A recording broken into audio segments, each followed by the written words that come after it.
మొదటి నుంచి ఆ ఇంగ్లీష్ మాట్లాడే వాళ్ళని గౌరవించడం అనేది మనకు విద్యార్థి దశ నుండి అలవాటైపోయింది. తెలుగు మాస్టర్ క్లాస్లోకి వస్తారు, భూమి దురుడు అంబరజం విరఝరి వెండల ముహుర్ముహుర్లుడ నభంగ కరకంపిత సాలము సీత శైల. ఎవరికి అంటే నేను చెప్పేది పక్కన వాడితో మాట్లాడుతున్నా, ఏమిట్రా అసలు గొడవ చేస్తున్నావు, గొడవ ఏమిటి, చంపేస్తాడు, పిచ్చి వేషాలు వేసామంటే కూర్చో అంటాడు.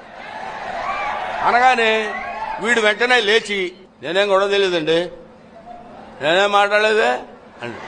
నువ్వు పక్కడితో మాట్లాడుతున్నావు, నేను ఎప్పుడు మాట్లాడానండి, నేను ఆడెవడో మాట్లాడుంటాడు, మీరు నన్ను అనుకుని నన్ను తిడుతున్నారు, మీరు అనవసరంగా అంటాడు. ఇది తెలుగు మాస్టర్కి వెంటనే సమాధానం చెప్పగలడు.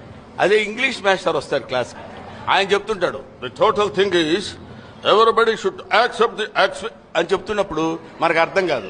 అర్థం కాక వాడు ఏదో పక్కనోడితో మాట్లాడుతాడు, your making hell of noise there idiot, don't make noise, sit down, I'm not, ఇంకా రాదు.